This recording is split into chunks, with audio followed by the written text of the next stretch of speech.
Okay, good morning everybody in the room, and good morning to you, Chief Constable, and your team. You're all very welcome.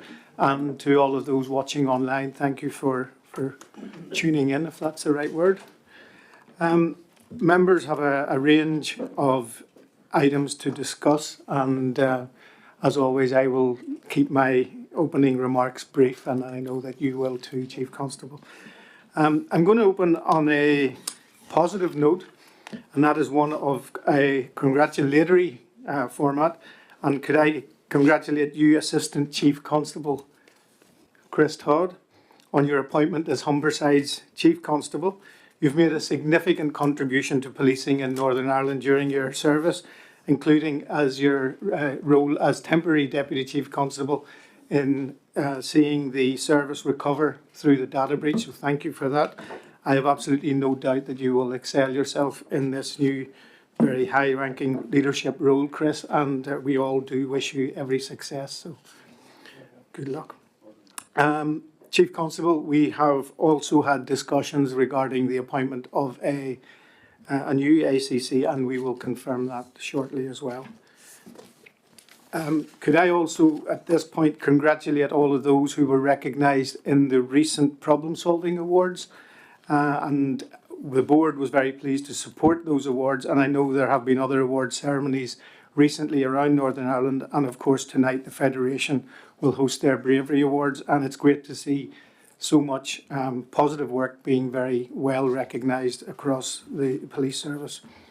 I'm going to move now to the recruitment campaign and resourcing, including resourcing and officer numbers.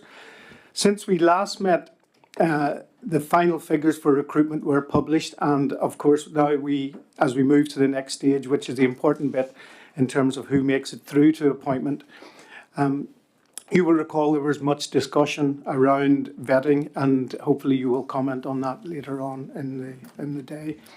Good news also that the recovery business case has been approved by the Department of Justice at this stage, and has now gone to the Department of Finance for the second stage.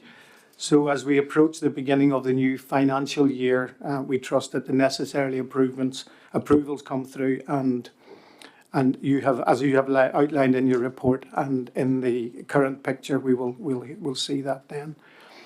It is welcome that this week's publication of the Programme for Government recognised the need for officer numbers to grow, as well as emphasising the importance of ensuring that there are adequate resources within our justice agencies to respond to and to deal with crime.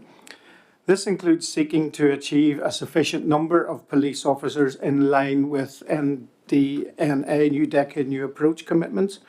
So we now need to stay focused and show the day-to-day impact of current resourcing levels and getting a plan agreed with the executive to address those issues. There are many other commitments within the Programme for Government to helping to make our community safer, and particularly in respect of tackling violence against women and girls. We also trust the independent review announced by the Justice Minister recently will assist all of those involved in the public protection field going forward. Finally, since our last meeting, we have condemned a series of assaults against officers, and we do trust that they all make a speedy recovery. So over to you, Chief Constable, if we can have some brief remarks, and then we will move on to questioning.